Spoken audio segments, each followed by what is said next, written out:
Bismillahirrahmanirrahim. Assalamualaikum warahmatullahi wabarakatuh. Alhamdulillahi rabbil alamin. Wassalatu wassalamu ala ashrafil anbiya'i wal mursalin wa ala alihi wa ashabihi ajma'in. Pada malam hari ini kita akan baca biografi Amir bin Shurahabil Asy-Sya'bi. Di buku yang tertulis, di buku yang kita baca tertulis Shurahbil.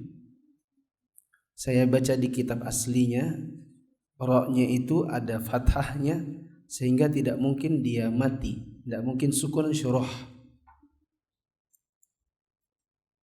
Ya, karena ada fathahnya di situ. Pasti dia bunyi haknya. Jadi syuroha. Ya. Soalnya kalau ada alif mati, fathah di sebelahnya hak, sukun juga, nampaknya susah dibaca. Jadi yang benar syurohabil.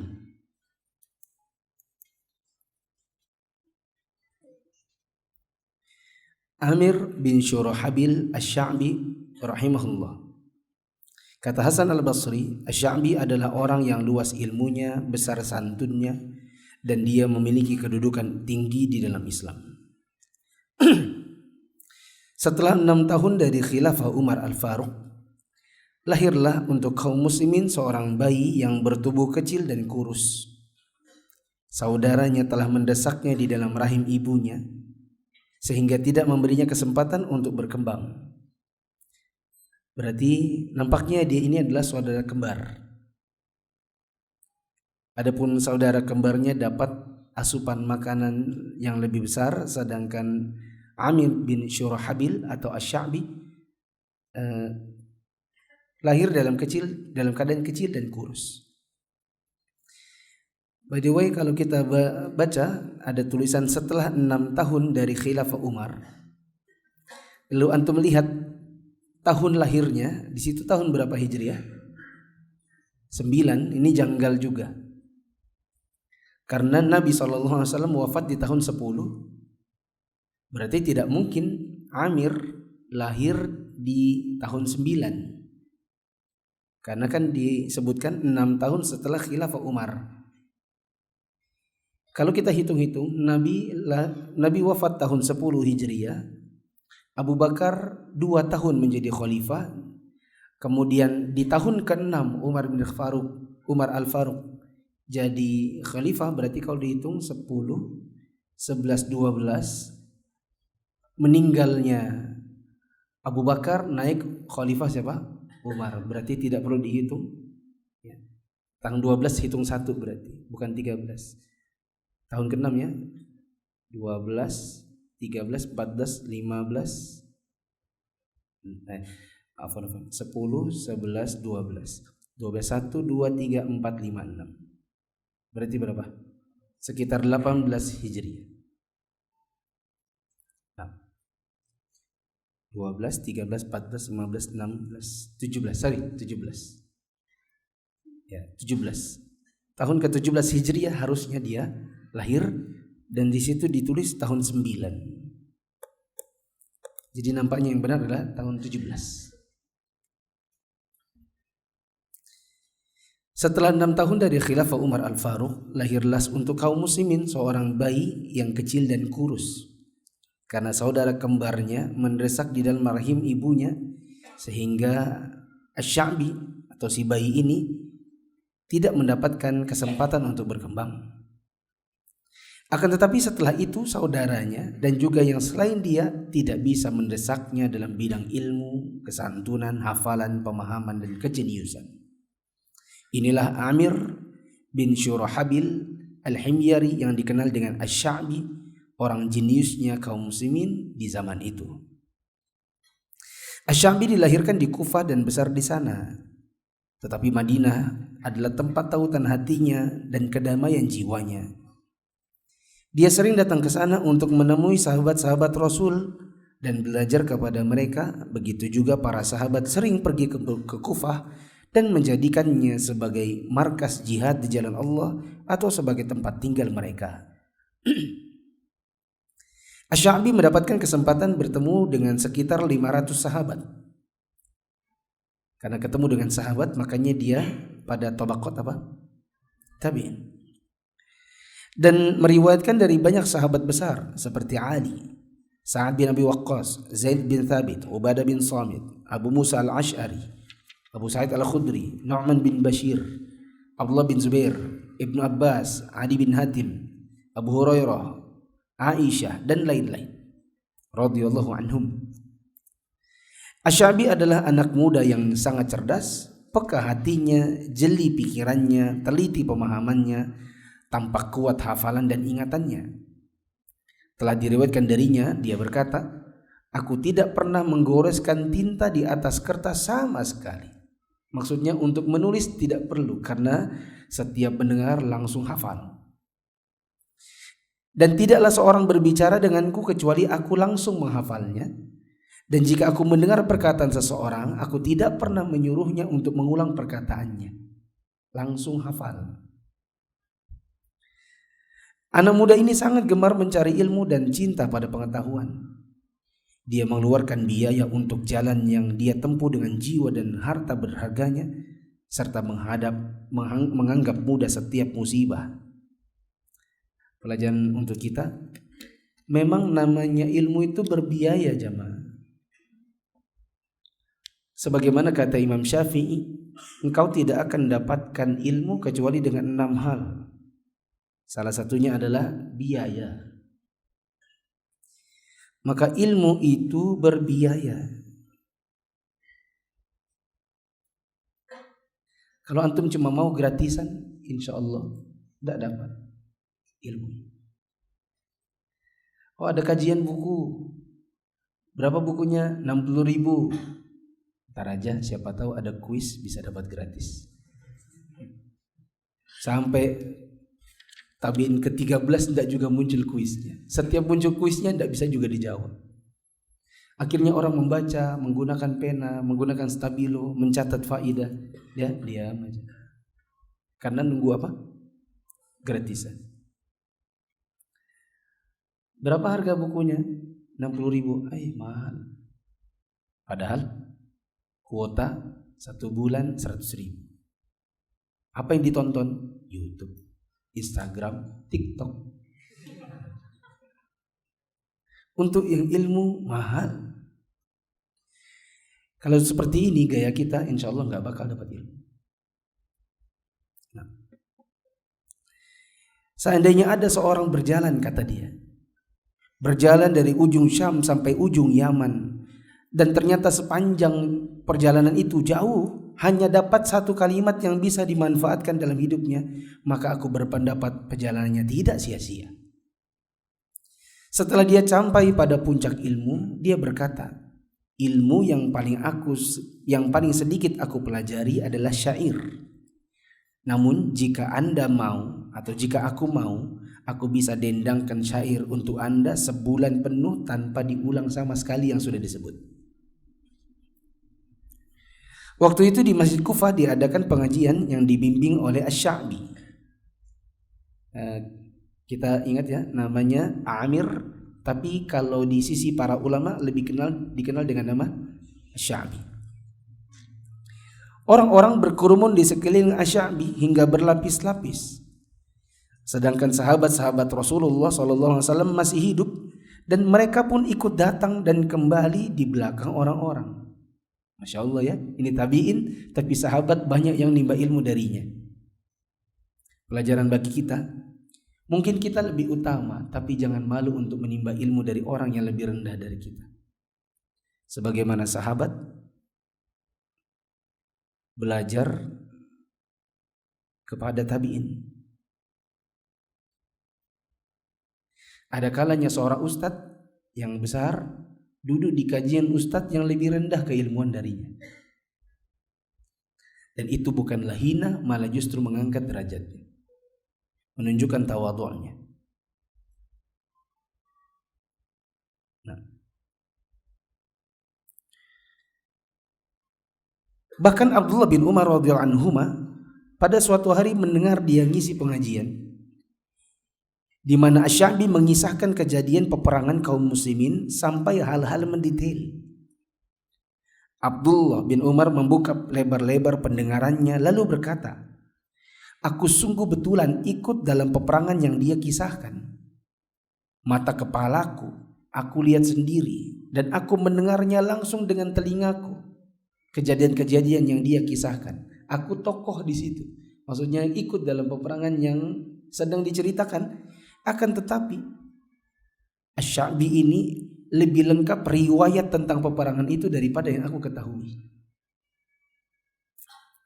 Ini menunjukkan bahwa ada kalanya orang hadir dalam sebuah kejadian, tapi yang menceritakan lebih mengerti daripada yang tidak melihat langsung, karena mungkin dia mendengar dari sekian banyak informasi sehingga informasi yang dia punya lebih lengkap daripada yang hadir. Nah, bukti-bukti keluasan ilmu Asy-Sya'bi dan kebangkitan akalnya sangatlah banyak. Di antaranya, dia berkata, "Ada dua orang datang kepadaku, keduanya saling membanggakan diri. Satu darinya dari Bani Amir, satu lagi dari Bani Asad. Orang Bani Amir ini telah mengalahkan temannya dan memegang bajunya. Lalu ditariknya dengan kuat, sedangkan orang Bani Asad ini kelihatan lemah sambil berkata, 'Lepaskan, lepaskan.' Lalu orang Bani Amir itu berkata, 'Demi Allah, aku tidak lepaskan kamu sampai Asy-Sya'bi memenangkanku atasmu.' Lalu aku menoleh ke arah orang Bani Amir yang lemah itu, dan aku pun berkata kepadanya, aku menoleh kepada orang Bani Amir yang lebih kuat dari Bani Asad, dan aku berkata kepadanya, 'Lepaskan temanmu supaya aku bisa memutuskan di antara kalian berdua.' Kemudian aku melihat orang Bani Asad, lalu aku berkata, 'Kenapa kamu lemah dan tunduk padanya? Padahal kalian Bani Asad punya 6 kebanggaan yang tidak dimiliki oleh orang Arab manapun.' Apa kebanggaan yang 6 itu? Pertama, ada seorang perempuan dari kalian Bani Asad yang dilamar oleh tuannya seluruh makhluk, yaitu Nabi Muhammad SAW. Bahkan Allah menikahkannya langsung dari atas langit ke-7.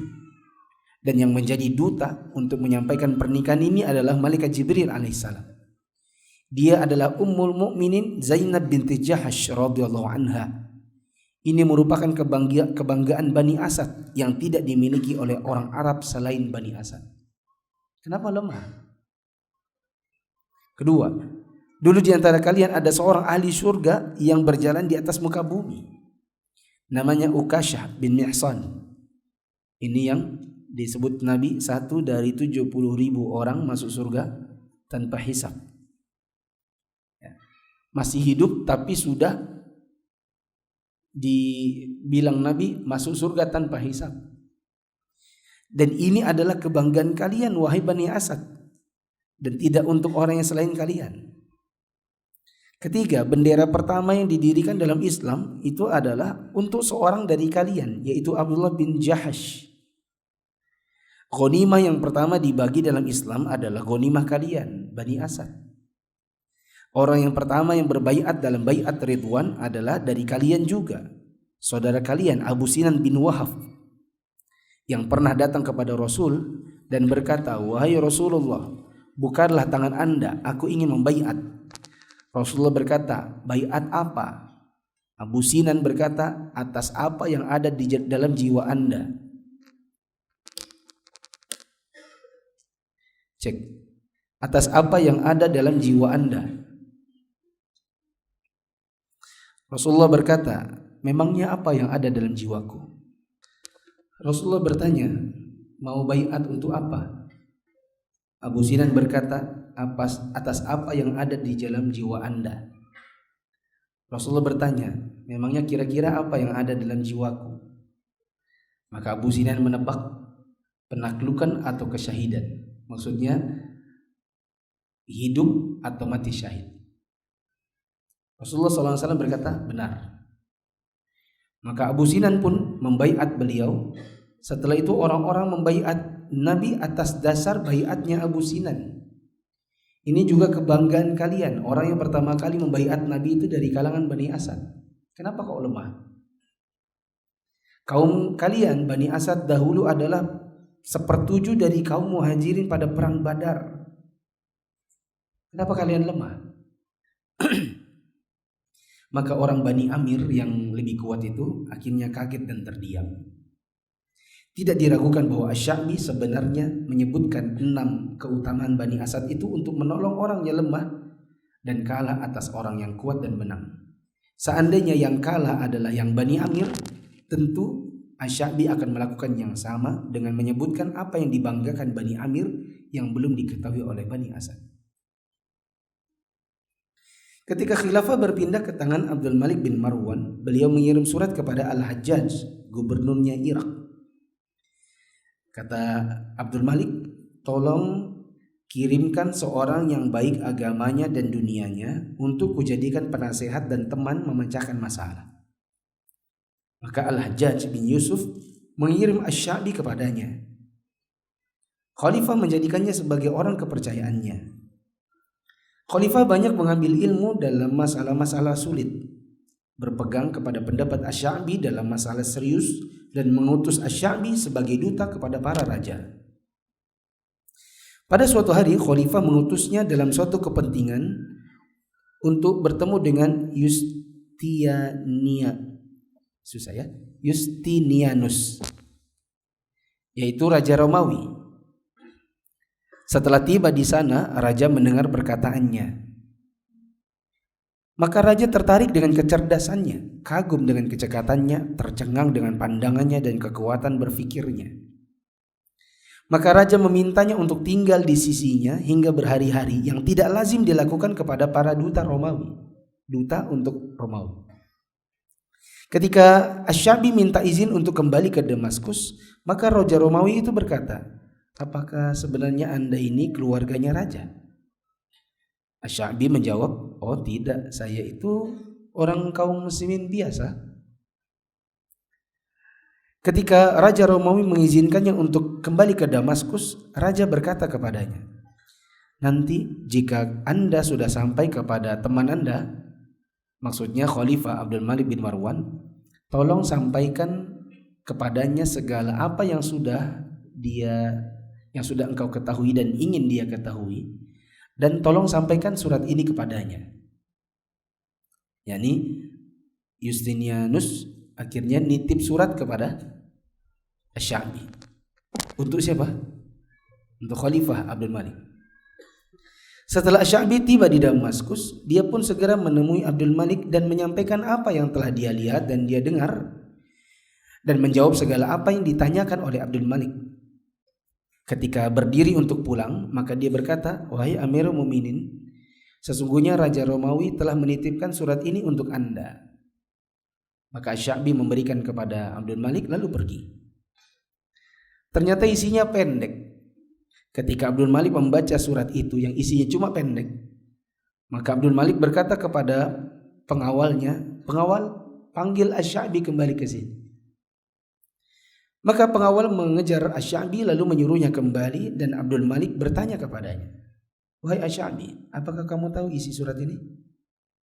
Asy-Sya'bi menjawab, oh tidak, wahai Mukminin. Abdul Malik berkata, sesungguhnya Raja Romawi itu telah menulis surat kepadaku. Apa katanya? Aku heran dengan orang Arab. Bagaimana mereka menunjuk seorang raja tapi bukan anak ini. Maksudnya siapa anak ini? Kalau bahasa kita lucu ya, yang jadi raja kok bukan dia ini gitu.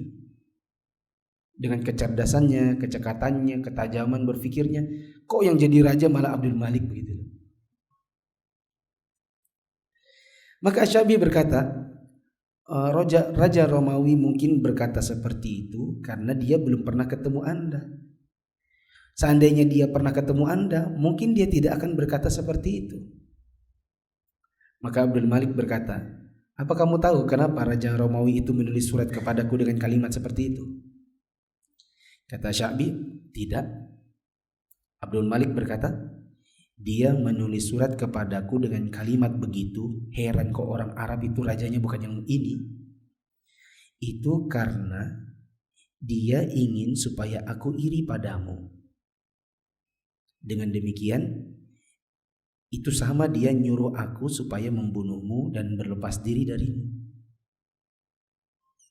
Maka ucapan khalifah ini akhirnya terdengar oleh Raja Romawi tadi, dan dia berkata, demi Allah memang itu yang kuinginkan. Ini terjemahannya begini. Kenapa Raja Romawi itu nulis kayak gitu? Karena supaya supaya aku ini siapa? Abdul Malik ya. Supaya aku, Abdul Malik ini iri sama kamu, Asy-Sya'bi. Tapi nampaknya saya baca di kitab aslinya, fa innahu hasadani alaika. Kata penulisnya itu, sesungguhnya dia hasadani alaika, dia itu iri padaku tentangmu. Jadi nampaknya terjemahan yang lebih tepat adalah, kenapa kok Raja Romawi itu bilang heran sama orang Arab, masa rajanya bukan yang ini? Maksudnya adalah, soalnya dia itu iri sama saya punya pendamping cerdasnya kayak kamu. Jadi supaya dia tidak iri, maka dipanas-panasinya aku supaya aku membunuhmu, jadi dia tidak perlu lagi iri sama aku. Paham kira-kira?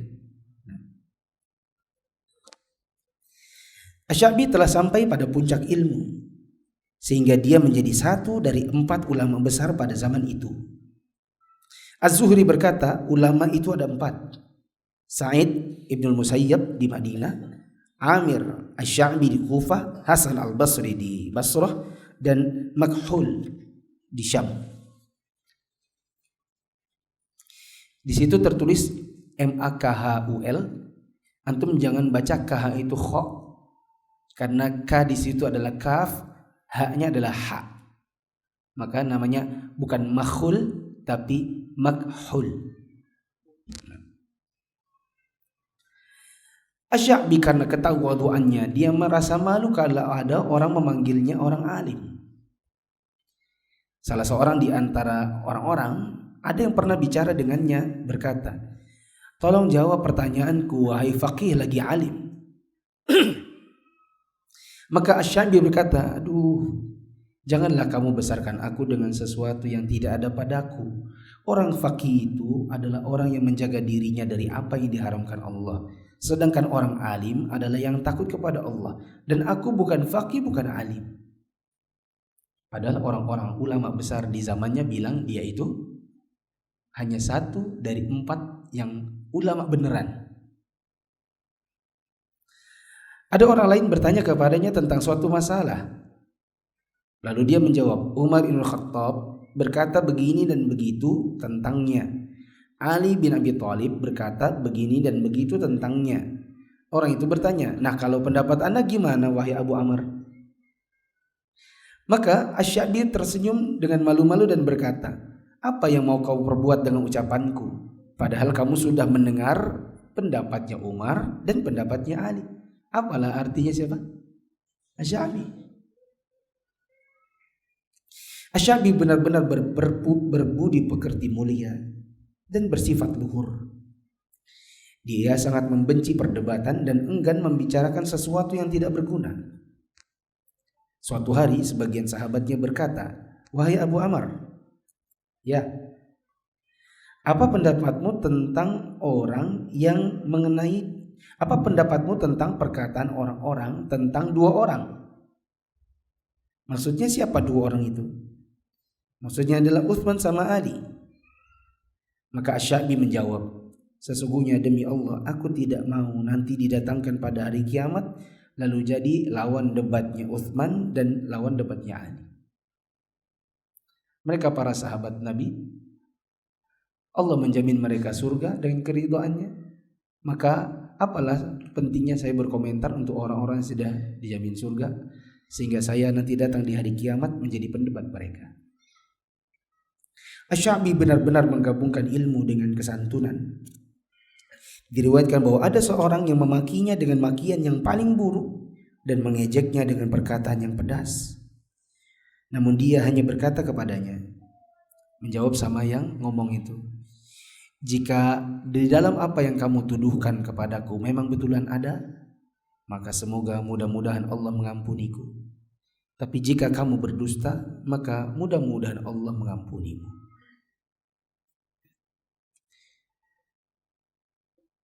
Ini pelajaran bagi kita. Kalau ada yang menghina kita, tidak mesti dijawab atau diklarifikasi.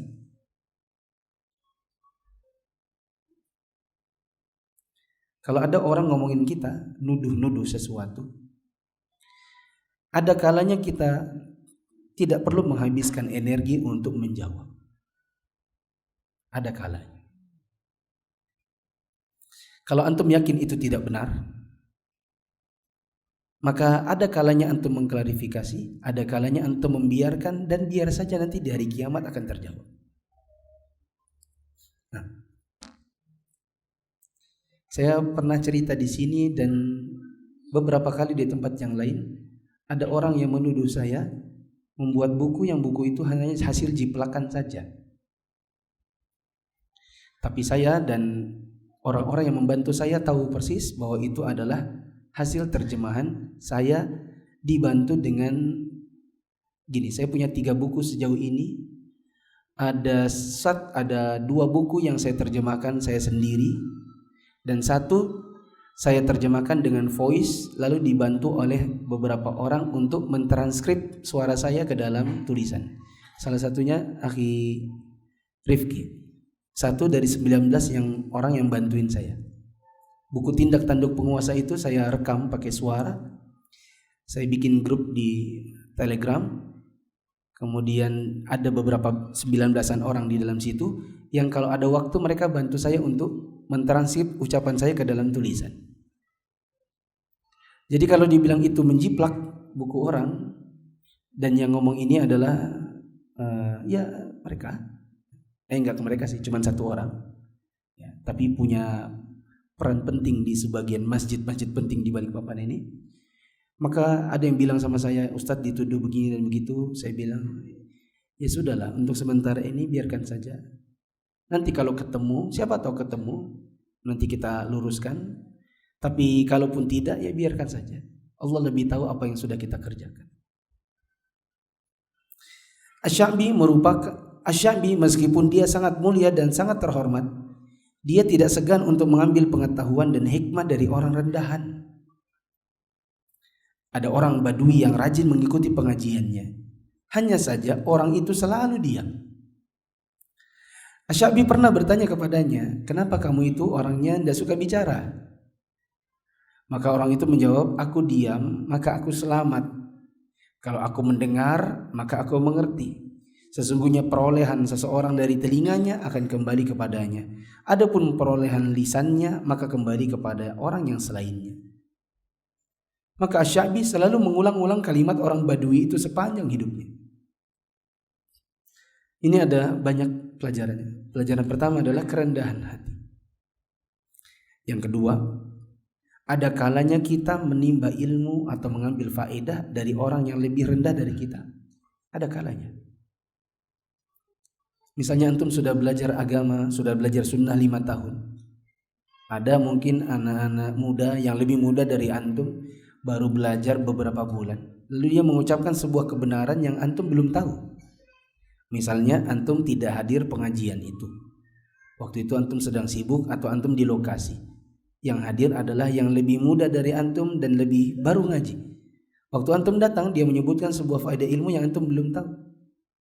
Maka janganlah malu atau apalagi menyombongkan diri dan tidak mau mendengar ilmu dari orang yang lebih rendah keilmuannya dari kita.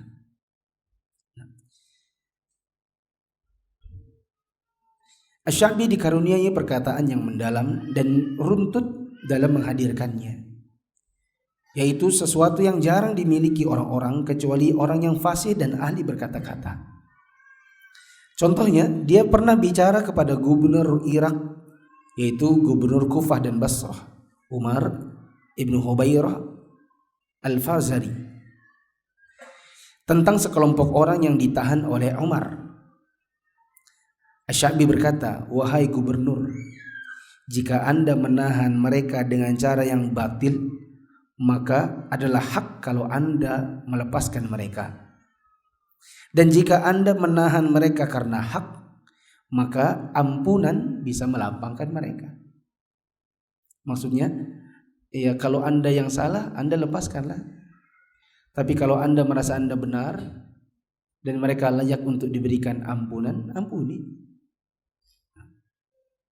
Maka seketika itu gubernur kagum dengan perkataannya, lalu melepas mereka sebagai bentuk penghormatan kepada Asy-Sya'bi.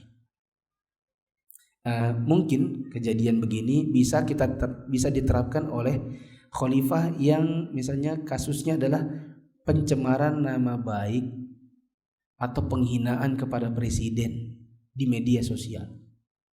Lalu ditangkap dan orang itu salah, lalu kemudian diampuni, dilepaskan. Nah, adapun kasus pembunuhan maka jangan dilepaskan. Kasus narkoba, kasus perzinahan, kasus perjudian maka penjarakan. Karena kerusakan yang timbul bisa jauh lebih besar bila mereka tidak ditahan. Meskipun Asy-Sya'bi telah sempurna harga dirinya dan tinggi derajatnya dalam agama dan ilmu, Asy-Sya'bi adalah orang yang berjiwa sejuk dan mudah humor. Dia tidak mengesampingkan lelucon jika Anda perhatikan dia. Pada suatu hari ada orang menemuinya sedangkan dia sedang duduk bersama istrinya. Orang itu tanya, "Mana Asy-Sya'bi? Dari kalian berdua yang mana namanya Sya'bi?" Lalu Asy-Sya'bi berkata, "Ini," sambil nunjuk kepada istrinya. Itu maksudnya lelucon. Mungkin antum bisa bilang, "Oh, apakah dia berbohong?" Saya tidak berani memastikan karena hanya sepenggal begini saja. Bisa jadi maksudnya adalah dia istriku dan namanya juga Asy-Sya'bi. Bisa jadi. Karena Amir bin Asy-Sya'bi sendiri nama aslinya siapa? Amir ibn Syurahabil. Bukan Asy-Sya'bi. Ada orang lain bertanya kepadanya, "Siapa nama istrinya iblis pada waktu itu?" Maka dia menjawab, "Itu adalah pengantin yang belum pernah kami lihat." Saya mendengar lelucon yang sama dari guru kami, Syekh Shalih bin Fauzan. Waktu Syekh Shalih bin Fauzan ditanya, apakah akhirnya Nabi Yusuf menikah dengan Zulaikha atau Zulaikha? Maka Syekh Shalih bin Fauzan bilang, "Saya tidak tahu karena saya tidak dapat undangannya." Nah. Dan barangkali gambaran yang tepat bagi Asy-Sya'bi adalah apa yang dia ceritakan tentang dirinya sendiri. Dia berkata, "Aku tidak pernah berdiri dari tempat dudukku karena sesuatu yang dilihat orang-orang." Saya ulang, "Aku tidak pernah berdiri dari tempat dudukku karena sesuatu yang dilihat orang-orang." Apa itu berarti? Gak kepo. Gitu enggak? Coba kalau zaman sekarang, antum berdiri di atas jembatan, antum tatap aja lama-lama di situ. Mungkin orang yang lewat melintasi antum, mungkin dia akan lihat juga, ya tidak? Lalu mungkin dia akan berhenti mendekati antum, melihat apa sih? Kalau sudah ada 5 orang berdiri di situ melihat sesuatu, maka yang lain akan berhenti juga dan ingin melihat. Coba kalau di jalan raya di Indonesia ini ada orang tabrakan, semua orang mau berhenti, ya tidak? Akhirnya ambulan mau lewat tak bisa lewat. Kalau ada kebakaran, orang nonton, ya tidak? Padahal dengan menonton akan menghalangi pemadam kebakaran. Kenapa orang begitu? Karena kepo. Apa kepo itu? Knowing every particular object. Pengen tahu setiap hal detail. Apa aja pengen tahu.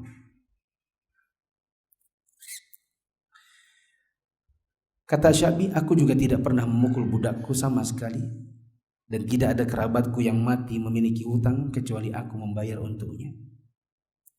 Asy-Sya'bi dikaruniai umur panjang hingga lebih 80 tahun. Ketika dia memenuhi panggilan Tuhannya dan berita kematiannya sampai kepada Hasan al-Basri, maka Hasan berkata, mudah-mudahan Allah merahmatinya. Dia adalah orang yang luas ilmunya, besar kesantunannya, dan sesungguhnya dia memiliki kedudukan Islam, kedudukan yang tinggi di dalam Islam.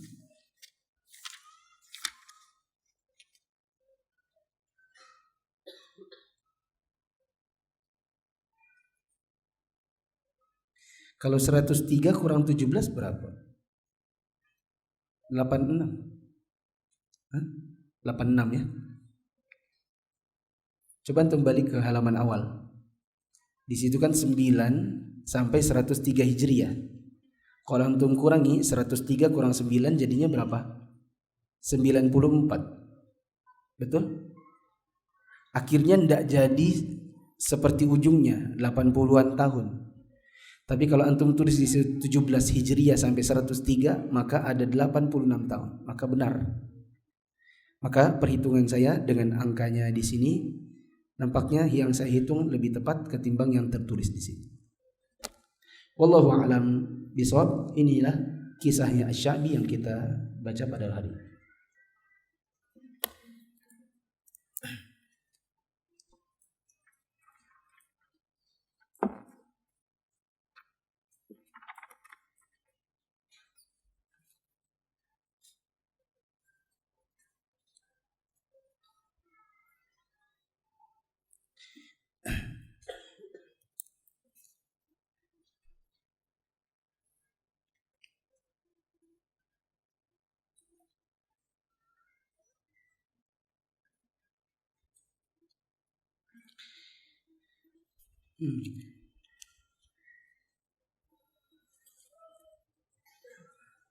Tidak satupun pertanyaan yang datang yang sesuai dengan konten.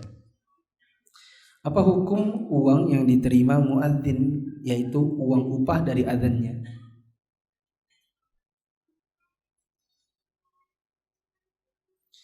Saya pernah mendengar penjelasan masalah ini dari guru saya, Syekh Shalih bin Fauzan.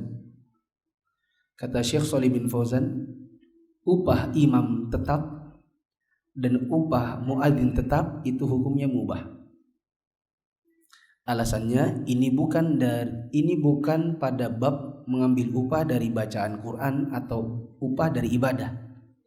Ini masuk dalam bab ta'awun dalam kebaikan dan ketakwaan. Kata Syekh Shalih bin Fauzan, bagaimana kalau seandainya setiap orang sibuk berdagang, sibuk mencari dunia, lalu tidak seorang pun yang mau menjadi muadzin karena kesibukan dunia mereka? Maka orang-orang bisa lalai dari sholatnya. Begitu juga manakala tidak ada imam yang tetap, karena setiap orang sibuk dengan dunianya.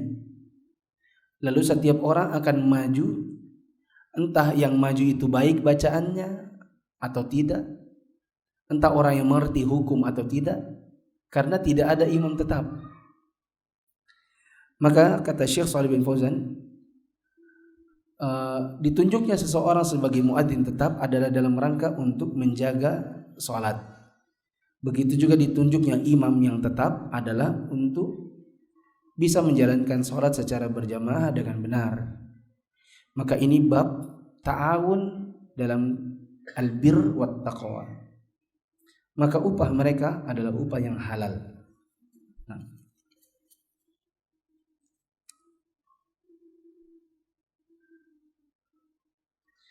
Apa hukumnya kerja di tempat penukaran uang? Sedangkan saya dalam seminggu dapat uang tip. Apakah tempat penukaran uang termasuk riba? Penukaran uang bisa halal, bisa riba.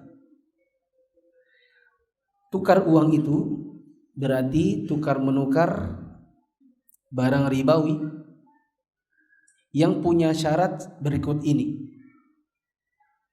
Syaratnya yang pertama adalah bila mata uangnya sejenis, maka harus tunai dan setara. Bila mata uangnya beda jenis, maka harus tunai, tidak mesti setara. Ini mengikuti hukum emas dan perak, di mana uang di zaman Nabi adalah emas dan perak, yang syarat penukarannya adalah bila emas ditukar dengan emas, perak dengan perak, maka harus tunai dan setara. Tapi bila emas ditukar dengan perak, maka tidak mengapa, yang penting tunai meskipun tidak setara. Maka kalau tempat penukaran uang ini sudah dilakukan sesuai dengan syarat tadi, maka halal. Tapi kalau penukaran uangnya adalah tidak setara, melanggar ketentuan yang dua tadi, maka jadinya riba.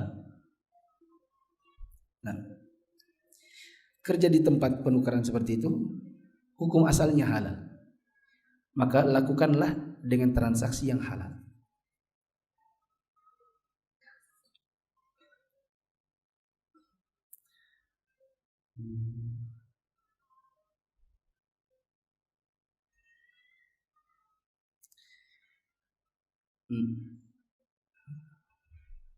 Gimana tanggapan Ustadz dengan apa ini ya? Upacara atau acara peringatan tahunan kematian di kota M titik. Dia tulis begitu ya. Apakah ada keistimewaan bagi orang awam? Manusia paling istimewa di muka bumi ini mulai dari Nabi Adam sampai akhir zaman, sampai kiamat, namanya Nabi Muhammad. Tapi setelah beliau wafat, belum pernah ada kaum yang terbaik di zaman beliau. Sebagaimana kata beliau, sebaik-baik kaum muslimin adalah yang hidup sezaman denganku, yaitu para sahabat. Orang yang dikatakan Nabi, orang yang paling baik dalam Islam saja, tidak pernah ada yang memperingati kematian Nabi SAW setiap tahunnya. Maka kalau ada yang memperingati kematian seseorang yang dianggap sebagai walikah, guru besarkah, syekh khususkah setiap tahunnya, maka kita perlu bertanya kepada mereka tentang dalilnya.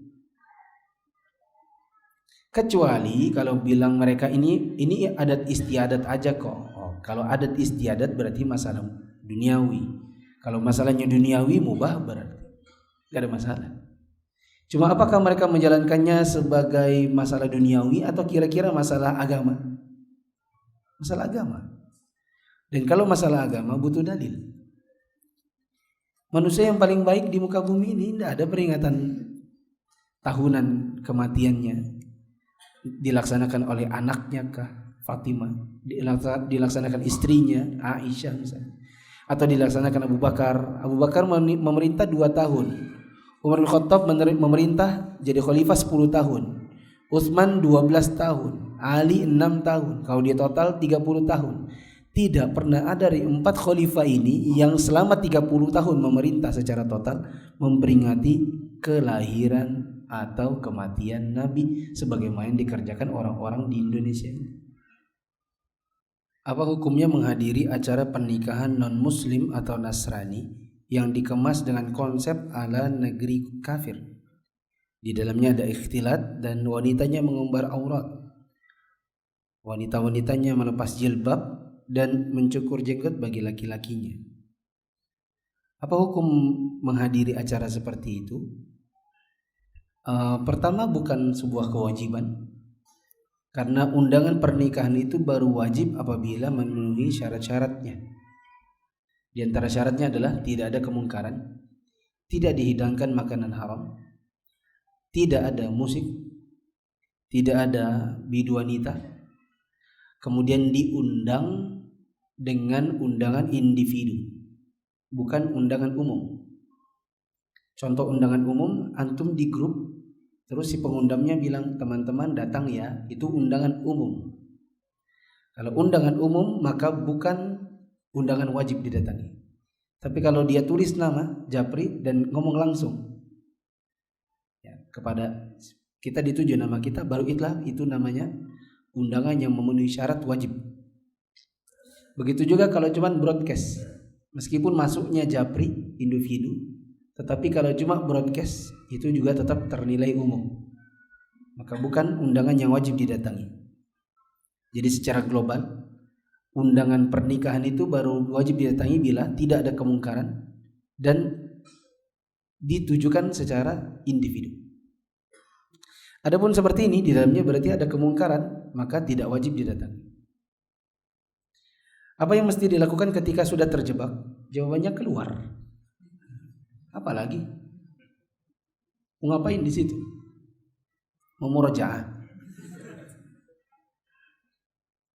Karena kan tadi wanitanya suruh lepas jilbab, ya berarti lihat aurat perempuan berarti. Kalau tetap ada di situ namanya setan bisu. Sudah hadir di situ, lihat kemungkaran, mengingkari tidak, pergi tidak, itu namanya setan bisu. Kalau tidak mau jadi setan bisu, maka pergi dari situ. Atau ngomong. Cuman kan kalau mau ngomong itu namanya kayak bikin keonaran berarti.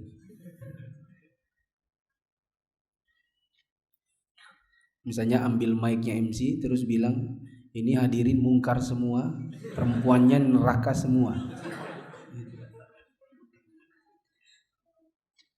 Nanti tahambur acara orang. Apakah bisa dibenarkan laki-laki menelantarkan anak perempuannya yang hasil zina? Karena beralasan tidak ada kewajiban memberi nafkah. Saya luruskan dulu. Apakah kalau tidak memberi nafkah itu sama dengan menelantarkan? Tidak sama. Konotasinya beda. Menelantarkan itu misalnya Anda bersamanya, lalu Anda tinggal dia tanpa makan, tanpa minum. Ini bukan konteks menelantarkan. Tapi kalau pertanyaannya saya perbaiki sedikit. Ustadz, apakah seorang laki-laki wajib memberikan nafkah untuk anak hasil dari zinanya? Nah, itu baru benar pertanyaannya. Jawabannya tidak ada kewajiban. Sebagaimana nanti kalau dia si anak perempuan ini menikah, maka bukan dia yang nikahkan. Sebagaimana pula kalau anak perempuan ini nanti meninggal dan punya harta yang banyak, maka si bapak yang menzinai mamanya, si anak hasil zinanya ini tidak dapat apa-apa. Jadi prinsipnya orang kalau mau dapat sesuatu harus juga mau ngasih sesuatu, kan gitu kan? Kalau kamu mau dapat untung dari usaha, mana modalnya? Ayo kita kerjasama, nanti kamu dapat juga. Gitu. Nggak mau keluar modal lalu mau dapat untung, itu namanya nggak adil. Maka begitu juga ini anak tidak dinafkahi. Berarti nanti kalau meninggal salah satunya nggak dapat warisan. Saya mau warisannya, tapi tidak mau nafkahi. Nah, itu juga salah. Dan memang laki-laki tidak wajib menafkahi anak yang dihasilkan dari zinanya dia dengan seorang perempuan. Anak itu tidak dinasabkan kepada dia. Ketika anak ini ternyata perempuan, nanti ketika dia besar dan mau menikah, yang menikahkannya adalah KUA dan bukan si laki-laki yang menzinai ini. Gitu. Adakah rekomendasi tempat bekam? Kalau antum mau didatangi, jadi antum bekamnya di rumah. Kalau laki-laki, saya rekomen Mas Yuli. Nomornya perlu juga kan nomornya sekarang, ya? Anda salah ya? Antum tanya saja dengan admin. Itu kalau mau didatangi. Kalau antum yang datangi, saya rekomen di Jayata, Batu Ampar, Akhi Andik Abu Hilwa. Yang tidak saya sebut namanya karena saya tidak tahu, ya. Karena saya kalau tidak yang ini yang itu, kalau tidak Mas Yuli, Andik. Sedangkan yang lain bukan saya bilang saya tidak rekomen, tapi lebih karena saya kurang tahu. Itu aja. Bolehkah pakai cadar sedangkan saya baru belajar dan ilmu baru sedikit? Apa masalahnya? Orang yang benar itu adalah baru belajar, ilmu baru sedikit, tapi yang baru sedikit itu langsung diamalkan. Bukan nunggu banyak nanti baru diamalkan. Jadi tidak apa-apa pakai cadar meskipun ilmu baru sedikit. Selama nanti kalau ditanya-tanyain orang, tidak usah kayak pendekar. Ditanya-tanya sedikit jawabannya kayak orang ahli agama. Kita menyesuaikan. Kalau kita ini baru belajar, maka hindari perdebatan. Jangan tantang menantang. Jangan suka banyak berdebat. Jangan suka menjelaskan masalah agama. Ini terakhir. Ustaz mohon nasihatnya terkait meluruskan niat ibadah, terutama niat menikah. Orang yang mau menikah, maka niatnya adalah yang benar mengikuti sunnah. Ya, karena ini termasuk sunnah Nabi SAW. Yang kedua, dalam rangka menjaga dirinya dari zina, melengkapi separuh dari agamanya. Ini niat yang benar. Nanti ada dapat bonus. Bonusnya apa? Anak. Dan anak cuma bonus. Sehingga kalau sebagian pernikahan tidak diberi anak, maka jangan langsung cerai. Karena anak itu hanya bonus dari pernikahan, bukan tujuan utama. Anda mau menyelamatkan diri Anda dari perzinahan, Anda mau mendapatkan ketenangan, sakinah dalam kehidupan, antum mau melaksanakan sunnah, itu niat utamanya. Adapun ternyata tidak dikasih anak, ya kotor Allah. Banyak-banyak berdoa, mencari sebab, tapi bukan itu tujuan utama. Maka janganlah hanya karena tidak diberi anak, baru nikah 5 tahun, 10 tahun, lalu kemudian langsung bercerai. Bukan itu memang kok tujuan utama dari pernikahan. Kemudian diantara tujuan yang salah adalah mencari harta. Misalnya seorang perempuan mau dinikahi karena calonnya ini dokter.